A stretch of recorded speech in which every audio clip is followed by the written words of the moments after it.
Hello everyone. I remembered to turn my mic back on today after I got done with my intro. Welcome back. This is Into the Dungeonverse Week 4, Episode 17. I can't count that high on my hands. Episode 17. So, welcome back. This is exciting. We have progressed into our story. Today is our interactive quest. If you tuned in yesterday, I gave you a little preview as far as what we're going to do with our schedule. Monday is a story to introduce the week. Yesterday, it happened to be about the Dungeonverse itself and my process in creating it. And then Tuesday, Wednesday, and Thursday, all three of those days are going to be dedicated for our interactive quest. So those will be running 3 consecutive days right smack dab in the middle of the week. And then finally, you might be wondering now at this point, what are we going to do on Friday? The last day, Friday, I'm going to use this to introduce you to role-playing game resources, not just ones that can be used for D&D or a Star Wars role-playing game, but that can be universally applied to any game, even one that you make up with your family and friends. So keep that in mind that Tuesday, Wednesday, Thursday will be our interactive quest. So make sure to tune in for those days if you want to see what happens as we travel to a new area. And then Friday we'll have our role-playing game resource. Hi Janet, hi Shay, hi Kaylee. Thank you all for coming in. Good to see you today. We're grabbing our supplies and we're getting ready to get started here. I'm going to go over the rules as always, just very briefly when we get started, and then we will hop right in to our quest for today. So if this is your very first time joining us and you're like super excited and you want to do it, don't worry, you absolutely still can. We need to have a piece of paper and a pencil, and if you have something like a coin to flip, great, but honestly, you can really flip anything as long as you can decide which end's going to be heads and tails. So like you could flip a pencil, and if the eraser is facing you, that's heads. If the eraser is facing away, that's tails. So you can totally adapt. Remember that I'm sharing a story with you here, but you are adding the rest as far as the main character actions, the random elements, and some of the peril all at home. So keep that in mind, and without further ado, let's hop into our quest. I do have some announcements for us at the end, as well as some information on how you can connect with us and play role-playing games in a more personal setting. So stay tuned for that if it's something that you are interested in. All right, into the Dungeonverse. As always, our methods of randomization, we have coin toss, standard dice, d20, and a randomization table. This system was created to be used for anyone. We wanted to create an interactive role-playing game that you could play at home, but we know that not everyone has all of the role-playing equipment that we have here. So we wanted to create something that you should be able to use or should be able to participate in with only the stuff that you have at home. And remember that you can always create your own elements. If you want to come up with little games for each challenge, you can totally do that as well. So there are methods of randomization: coin toss, standard die, which is a d6 or six-sided that you find in Yahtzee or Sorry, d20, which is very common in Dungeons and Dragons and Pathfinder systems, and then a randomization table, which I'll show you in just a second, one that we made for you, but you can very easily make your own on a piece of paper. All you have to do is toss something on it and see what it lands on. Our difficulty table. Remember that whenever I have a challenge for you, I will pop the difficulty up specifically for that challenge, but if you want to create your own games and add more and you want to use this system as a base, feel free to do that. Take a picture of this or copy it down. You can use this to start creating your own stories. All you have to do is decide, should this task be very easy or extremely hard, or somewhere in between those two. And then here's that randomization table that I was telling you about. You can copy this down. We also have PDFs available in earlier episodes, and you can add those in directly, or you can print those off directly and use those, or you can copy it down. Totally your choice in what you want to do and what method is best for you. Or if you just want to follow along and kind of use your logic and storytelling skills, you can do that as well. This experience is for you. No one is checking to see if you're cheating. No one is going to know if you decided to change something, so don't worry about that. Focus on enjoying your story and your tale. So here I have our sample character sheet. This is from our very first session. Filling in some details. Your character sheet, you really use that to keep track of your character's name. You can use your name or you can make up your own. Your character's hit points, which will be 20 for everyone unless you participated in a particular episode but you'll have to find out which one that was if you didn't already. And then use it to copy down what happens. Guys, so much happens in our stories every time that it's going to be very easy for you to forget things that you're like, I'm positive I'll remember that. You'll be like, wait, what happened? And then record things that you find and things that you get, because you will gain items and gain special abilities and skills throughout your quest based off of the choices you make and the actions that you succeed or fail at. Okay, so make sure to copy those down, and if anyone has their like character journal and they want to send those in, I would love to see your particular way of handling these situations. All right, and then there's a sample character sheet for you. It's a little neater and not on a scroll, but it's always cooler when it's on a scroll, right? All right, if you have been with our interactive quest so far, you know that we started on our own special island. We found out that we were a sleeper, and we were sent on a quest to find this beast that has awoken and is spreading curses all around. You eliminated one curse, and then you followed it to somewhere else. You followed it to mythical Greece, and you met Heracles there, and he said that monsters were being revived, and you started going on these quests with him to help rid Greece of these threats and these perils. I won't reveal too much in case you haven't seen it and you want to go back and you want to watch those. Remember that all of these are on New Minds. Wait, there it is. NewMinds.tv. You can find any of the. I love poking the symbols. You can go to newminds.tv and you can find all of those available for you to watch. I think we have over like 150 videos as a whole as New Minds TV, and we got 16 other videos from Into the Dungeonverse, a lot of those being interactive quests, so feel free to check those out. But we are now on our way from Greece. We are on our way away. We are heading away from Greece. And we're saying farewell to Olympus. That's actually Olympus there in that picture, and our Hellenic friends like Heracles, Daedalus, Icarus, and even some of the Olympians themselves. And we are heading off for a new destination. Remy, your ship captain, a young quirky woman, informed you that you are heading to this strange nebulous sphere that has been floating somewhere in the Dungeonverse. It appeared not too long ago when the Dungeonverse Tower reappeared, missing all 3 heads that it has. Instead, there are blank spaces, and when it did so, a black orb of this kind of like stars and swirling nebulas is there. And that is your destination. That is where you're heading. As you approach and you get closer, you're going to see Remy kind of purse her lips, make her lips tight, and she's going to say, you know, I've never left the Dungeonverse before. It's always been my home. I'm not sure if I can leave. And maybe you're concerned about her, maybe you reach out, or maybe you ignore her. However you react, she pauses and says, nah, I'm just kidding. This is going to be exciting.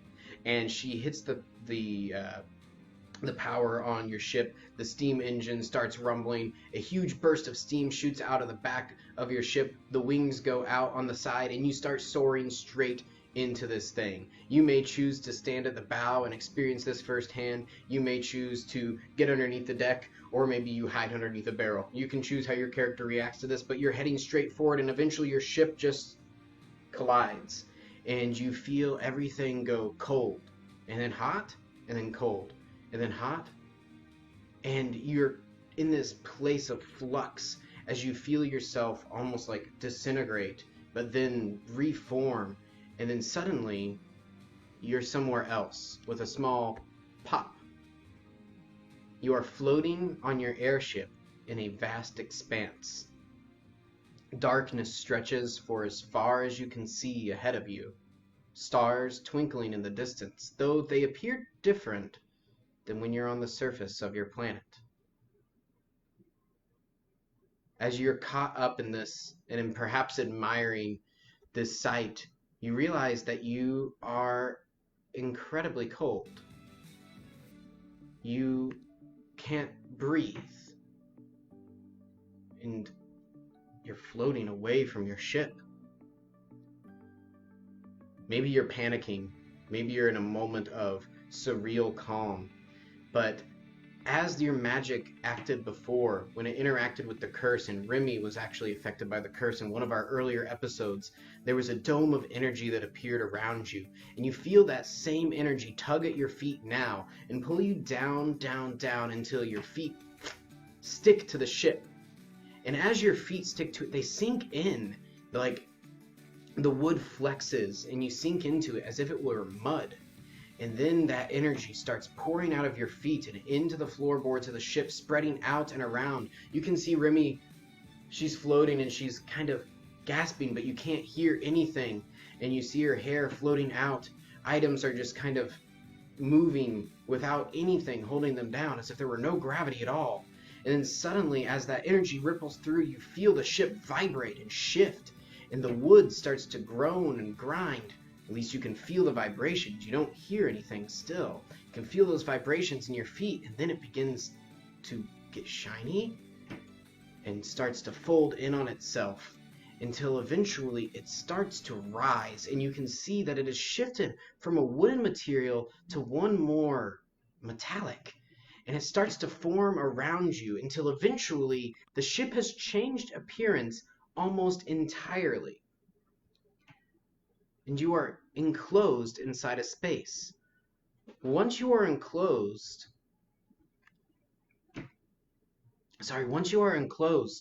you find that you fall to the ground. You see Remy fall back to the ground, and you can feel breath enter your lungs, and then suddenly there is a rush of sound as you can start to hear things again. And though the ship looks kind of the same, is also now entirely different. There are metal plates surrounding it. There's some sort of clear but hard material in front of you. Wait, is that glass? You've only ever seen it in the shape of like a bottle. This is a truly strange occurrence. But your vessel has transformed upon meeting the new environment. Remy starts looking around at all the different things. There are these screens with these lights, they're flashing, and she's like, none of this looks familiar, but oddly, I can read it. That's talking about something called oxygen, and that says how many probes we have. A probe? What's a probe?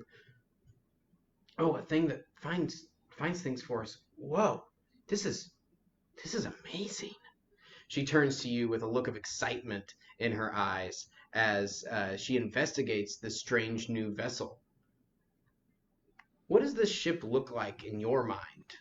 You can decide what this ship looks like. It's your ship, right? Is this a big kind of like flat vessel? Is it something more like an X-Wing or a Y-Wing that you might see in Star Wars? Or is it like the Enterprise in Star Trek?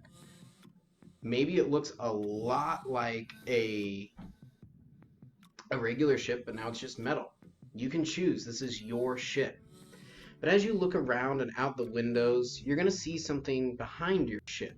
Something very off. This stretches farther than you can see. And you hear Remy say, now our contact, I'm seeing this is called a transmission. They said something. They said, we sent this out, a call for help. Please, we need assistance. We must know what this fade is and how it has appeared at the edge of our galaxies, closing us in and trapping us with threats previously unknown. And as you're looking at this strange swirling blackness with lightning crackling through, and you're examining this, you can see that the planet that is there quite literally fades out of existence. It's there, and then it's just kind of not until there's nothing at all. It seems that any speck of dirt or rock that's floating just vanishes when it reaches a certain point. And you can see this stretches further than you can see. Okay, so I think that's the fade thing they're talking about. Should you send one, you only have 3, should you send one of your 3 probes to gather data from this mysterious anomaly? You only have 3, so take a moment and decide, will you send one of your probes out into the fade to gather data and information. Perhaps this will help you in a future quest. Perhaps this will give you some more information. I'll give you a moment to decide as you look out at this. All of this is very new. All of this is very strange. But I'm sure you can't help but feel a sense of excitement as you look out at all of these new experiences. So do you send a probe or no? Let me tell you what happens if you send a probe. If you're watching on your own time, definitely use this opportunity to pause your video if you haven't decided yet. Mr. Walter says to send the probe. That sounds exactly like what Mr. Walter would do. Let's send the probe out. You boot up, or Remy helps you boot up. She shows you, so you just press these buttons, and as you look at them, they start to make sense to you too. They're all totally unfamiliar, but you're like, oh, well, this one turns it on, and you're like, wait, what does that mean? If you have an automaton, sidekick that travels with you, they might be a little jealous of this other bot that is booting up.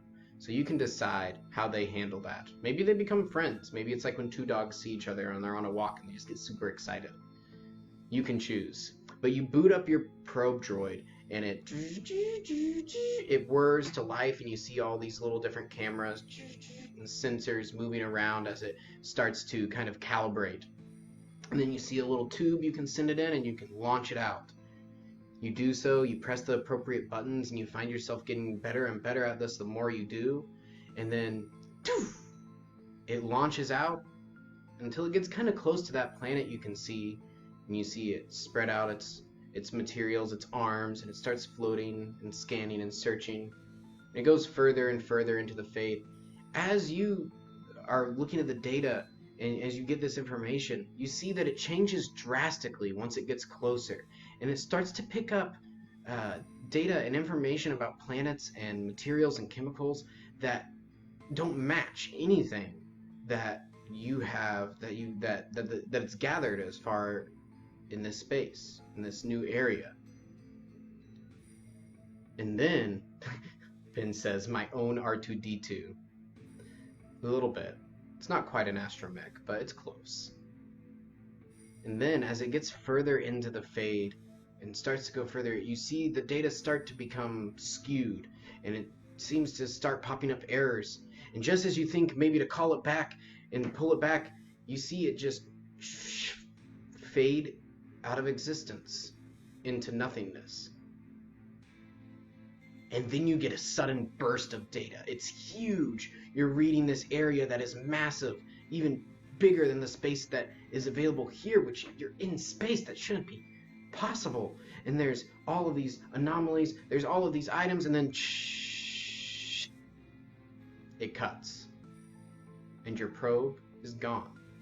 It cannot return to the ship. It has been eliminated. So make sure to keep track that you have lost one of your 3 probes. And let us continue on.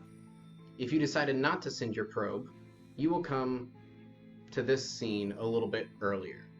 As you and Remy are investigating the ship, you hear Remy go, ooh, oh, what? And you see her investigating a large red button. And on that button there is a little symbol of a bunny? A bunny rabbit. And it looks like it has a rocket strapped to its back. What do you do? Do you push the big red button? I will give you a moment to decide. This is a question that we all must face at some point or another, right? Isn't there always a button that we want to push, but we're not sure what it does? Why is that? It's because we want to gather information about our world, actually, is why. So what is your choice? Do you push this big red button? Or do you leave it be? I'll give you a moment longer to decide.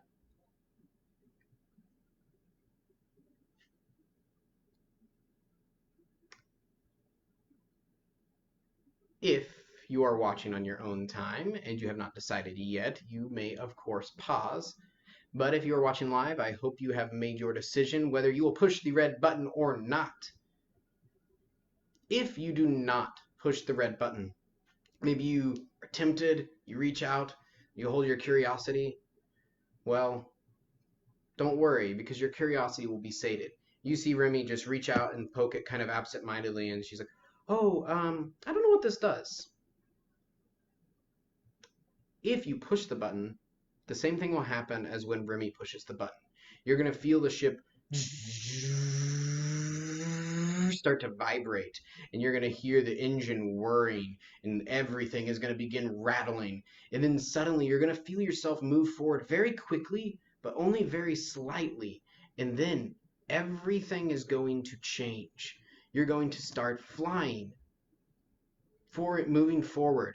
The stars blurring around you as you just seem to rocket through space. Just you're pushed back into your seat. You can feel the intensity of your movement. And maybe if you push the button, you're regretting your decision. Maybe if Remy pushed the button, you're a little irritated right now. But you don't have a lot of space to think. And then you start to see these sensors. They seem to have this symbol. It's a line with a dot underneath, and it's all red, and you don't know exactly what it means, but you're pretty sure that it's bad because it just doesn't seem like a good thing. It seems like it's giving you a lot of negative symbols. And then you can choose if you reach forward to push it or if you just let it go. Either you or Remy will push the button. And as you push the button, you're going to jerk forward. And you're going to, like, if you have long hair, your long hair is going to fly forward like that because you have gravity in your ship. You're going to jerk forward, kind of stressing against the straps, and your ship will stop. Not entirely. Sorry, it won't stop. It'll slow down drastically. Okay, before we move on, let's take a moment to record on our character sheet what has happened so far. You've entered a new area. You have had a chance to examine the Fade. And you have a new vessel. What kind of ship did you get? What does yours look like? What have you decided so far? Is your character enjoying this change in setting, or are they just like, no, take me back to Greece? You may choose. If you need some more time and you're watching on your own, of course, go ahead and pause it. But I am going to keep the story moving forward for those of us who are live. So get ready. We've got a challenge coming up. Your ship slows, but is still going very quickly. You have a lot of momentum. And you see directly in front of you, of course, an asteroid field. And you are hurtling right for it. Your ship is on a collision course. And you must decide what you are going to do. You can help pilot the ship, either having Remy scoot over and taking the helm yourself, having her act as the co-pilot, though she might be offended by that, you'll see. You can help pilot the ship, or you can co-pilot. You can scan the sensors, and you can gather data and help Remy pick the best path through this asteroid field. So there's no way for you to get out of it easily. The asteroids are swirling, and you are right in the center of it all. Or you may have noticed already that there's a very large gun, or something. You don't know what a gun is actually at this point, right? But you see something that absolutely looks like a weapon. And there's a little seat on it, and you know that you just press these little buttons and something is going to happen. So maybe you're going to hop into that and try to blast those asteroids down, get them out of your way, destroy them. You may choose. And then finally, you have this thought. Maybe you could move them with your mind? You don't know why you're thinking this, but you just have this maybe a thought, inkling, urge that maybe you could move them with your mind. All right, what are you going to do? Are you going to help pilot the ship? Are you going to hop in the gunner seat and blast some asteroids, like the classic arcade game? Or are you going to attempt to move giant asteroids with your mind? Make your decision, and I will check the comments, see who's talking. Mr. Ben says he never pushes red mystery buttons. Has that always been true, Mr. Ben, or just a more recent development, like post-frontal lobe development? You only have like a split seconds to decide in your narrative reality. So you're getting a little bit longer in your real life. But what are you going to do? Are you going to pilot the ship, hop in the gunner's seat and blast them, or attempt to move them with your mind? You may choose. If you are watching on your own time, of course, here is a good point to pause it because we are moving forward. We're going to get our difficulty and the results. So let's check it out. If you're watching live, make your decision right now because we're moving it. All right, difficulty and result. If you are piloting, this is a medium difficulty. If you're going to help with the piloting or co-piloting, this is going to give probably your best chance of, or not probably, it will give you your best chance of success. I'll tell you why once we get to the other options. However, if you fail, the ship will be damaged and it will need repairs. You'll make it through, but missing a few parts. If you succeed, you're going to make it through and you're going to gain one of those skills that we've gotten in previous sessions. Remember, those skills will give you special options or choices or benefits when we hit challenges later on. All right, so that is if you are successful, you will make it through and you will gain the ace skill. So make sure to write that down if you're going to be staying with us.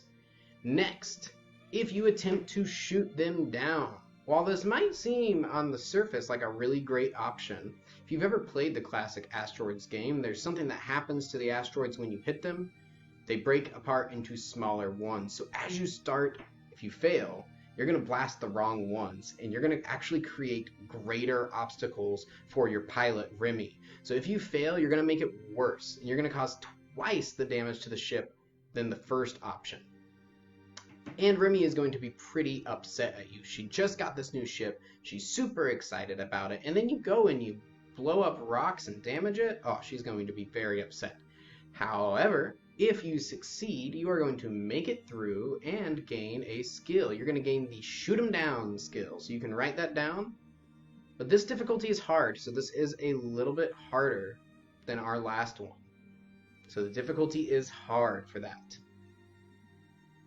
And then finally, if you give in to that strange urge you had to try to move these things with your mind, this is very hard. You've just entered this place and you're trying to harness some new strange power. Very hard for this one. But if you succeed, something interesting might happen. However, if you fail, the ship is going to be severely damaged because you're just standing there holding out your hand. You're not co-piloting. You're not even blasting key asteroids. So not only do you don't help, you don't help at all.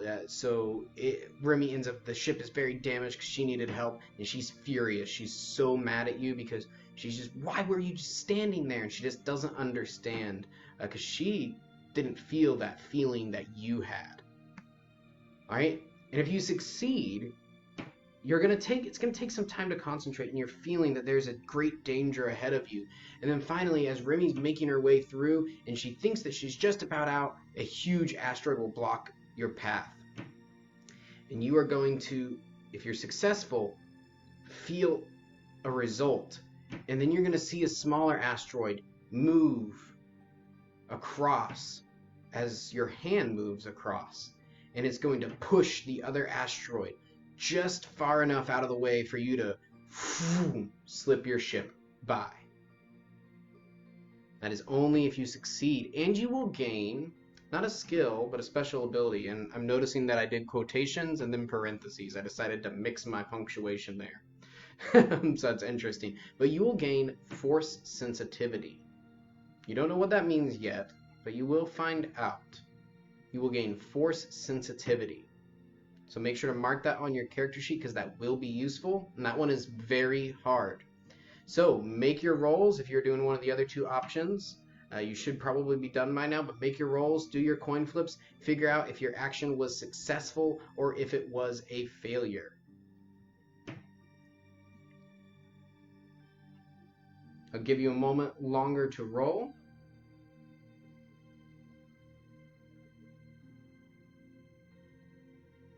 What is your character like as you're doing this? Are you like totally excited when you're on the gunner seat? You're just like laughing and cackling? Are you very intense?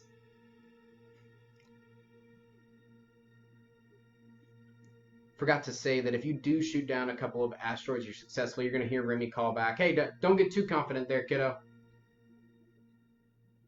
You'll hear her shout that out. I'm seeing in the comments, Mr. Ben said, "Recent development, learned the hard way." Oh, that sounds like an interesting story. That I never push red mystery buttons because it's a recent development, learned the hard way. So I'm really curious, what red button did Mr. Ben push that caused him to learn this lesson the hard way? We all sometimes have that. That's why it's important to listen to other people, because they might have already learned a hard lesson they can share with you.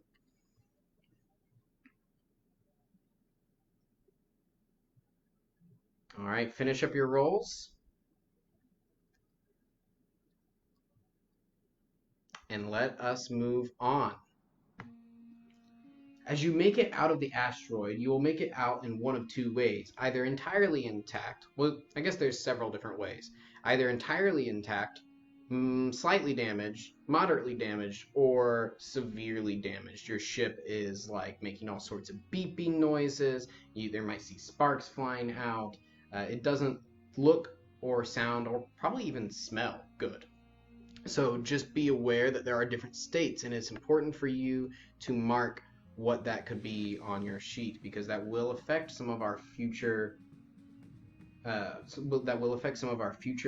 and occurrences. All right, so as you exit the asteroids and you settle in, you can feel your ship kind of moving, is being pulled toward this planet. As you have entered the ship tells you, entered planet's orbit. And you start to move around. You pick something up on your signals, on your scanners. And Remy says, I think we're getting close to the distress signal that we got earlier. Do you see something up ahead? And you think you might see some sort of debris. You cringe, hoping that it's not an asteroid. And you see that moving closer. But as you get closer, and upon further investigation, you can see that it is actually a derelict vessel. It is a spaceship that is just floating. It's not moving. You might see some lights flashing, but you can tell it's definitely not on. Just floating there. And this is the thing that you're supposed to come see? What could this be? What could this mean? What are you going to do? What is your plan as you see this thing? Are you ready to fly your ship over? Are you ready to maybe send a probe? Are you going to scan it with your radar? I guess we'll have to find out next time. That will conclude our session for today, as you float in orbit and you have just discovered this ship floating dead in space there. You have to decide what you're going to do. We'll end right there. What will happen next time? What is on the ship? Is your contact the one that brought you here? Are they even still there? What is this all about? What is this place? Find out next time when you join us for the next quest. Thank you for playing this one today. I hope you enjoyed it. I'm looking forward to even more of these sessions as we move forward. We are going to continue in the Star Wars universe. If you haven't figured it out yet, that is where we are. And that coincides with an awesome announcement that I have. I'll give you in just a second. But tomorrow and Thursday, we're going to continue our interactive quest and continue moving forward. So in the meantime, draw blueprints of your ship. Draw out what your ship looks like. What does your probe droid look like? Does your steampunk automaton take on a different look? Are you still wearing clothing that you might have gotten from that medieval era or from Greece? Or has your clothing changed to something more sleek, or maybe a robe even? You can decide all of these things for your character, because remember that I'm only telling you part of the story. I'm giving you a basis to jump off of, and you are creating the rest. You're creating the main character, their actions, their hopes, fears, and dreams, and you're also adding all of those little details that would definitely be added in a full and complete story. So remember to add what you want and tell a story that it's fun for you. Tell a story that you enjoy. And if you have stuff that you want to share with us, I love to see things that we create. One of my absolute favorite things is when a player from one of my session comes in the next week and they say, look at this thing that I made. And it's like their battle from last week. It's so cool to see. And that's one of the awesome things about role-playing games is it gives us such a great motivation to play these different games and to have these different experiences. So now I've hinted at it a lot and I haven't given you the details yet, but here it is. We have a very new Star Wars role-playing program just for you all here. So we have our interactive quests here, we play these things, but a lot of the benefit and awesomeness from role-playing games comes from the back and forth that you can get between a game runner and the players, which would be you all. So this is a session using a program called Roll20 where Mr. Walter is actually going to be in a chat room. You're all going to come in, you can have your video on or you can just do audio. And you can talk, you can actually ask questions about your scenes. You get to describe the narrative directly. So we did post in the comments some links for you. They run Tuesday for 8 to 11-year-olds. That's going to be from 2 to 3:30. And then on Tuesday for 12 and 16-year-olds, we've got 4 to 5:30, another session available. We have those exact same times available on Thursday, and then on Saturday from 10:30 until 12, we have an open session for 8 to 16 years old. Right? These run for an hour and a half. You can arrive up to a half hour early to pick your characters, ask questions about the world and about the game, and then we get started like directly at our start time. So this is $15 for an hour and a half of play and then a half an hour to ask questions and to get acclimated into your system. Mr. Walter is going to be the game runner. So if you watch Round the World with Mr. Walter, he is actually going to be the game runner. Mr. Walter is the one that taught me how to play the Star Wars role-playing game. I knew role-playing before I had met him, but he taught me this specific system. And there's so many cool things about it because it puts the power of narrative very firmly and strongly in the hands of you, the players, because you actually get to describe what your actions look like. You get to describe and tell us what that failure with a slight advantage looks like. You get to add to the narrative in really big ways. Same way that you do in DV Classic where we play Dungeons and Dragons, but it's very different approach. Both awesome systems and both offer something really great, but you can find out what your preference is, or you might enjoy both like I do, because I really love both styles. So check out the comments. Those have all the links available for you, so you can check them out, find out which one works best for you. You'll sign up for that session and you'll attend for the next 3 weeks. You'll get to experience a story with the same group of people you'll meet up. I believe that you're doing a story on the edge of space, kind of on the outer rim planets. So any of you familiar with Star Wars lore, it's actually pretty close to where we are at right now in our interactive quest story. But outer rim planets are far on the outer reaches of the Empire or the Republic, depending on what era you're in. But you're going to be playing characters like smugglers and bounty hunters and engineers, pilots, and you're going to be trying to, it's called the Escape from Mos Shuta. You're going to be trying to get together and escape some nefarious plots. This is a fun session that I've actually played myself with Mr. Walter, so check it out. You will enjoy it a lot. If you have any questions at all, you can always reach out to me directly. I'll put my email in the comments so that way you can reach out to me if you have any questions. But that is it. That's our big announcement. I'll be telling you more and I'll be announcing it throughout the weeks. I might even be popping into one of those sessions myself. It all depends. So stay tuned for more information on that. If you're interested, sign up. There's only 5 spots available for each one, so they will go quickly and they'll be filled up quickly. We'll always open more if we have it, but if you want one of those slots, hop in there. So that is it, ladies and gentlemen. Thank you for being here today. Thank you for enjoying the program and enjoying the quest. I love bringing this to you, and I love being here with you and for you. So thank you for tuning in. For real inspired learning, remember to always pursue your passion until it becomes your talent. This is what we do here at newminds.tv. Remember, all these videos are available for your later access. Up next is Round the World with Mr. Walter, followed by the Steam Train with Mr. Dorian. We have a From the Vault lesson at 4 o'clock, and then the end of the day is wrapped up by our CEO and fearless leader, Ben Cook. So make sure to tune in for any of those other things that you want to watch. We also have shows that come on before me. We have Mr. Justin opening the day with some silly craziness sometimes and some awesome advice. We've got Kristen at Parent Power Hour at 11 giving us advice and talking about methods and ways to deal with all these things that we're working with. And then at 12, we have Steam in Espanol with Miss Catalina, who is a very talented artist and very bright individual who loves to share some really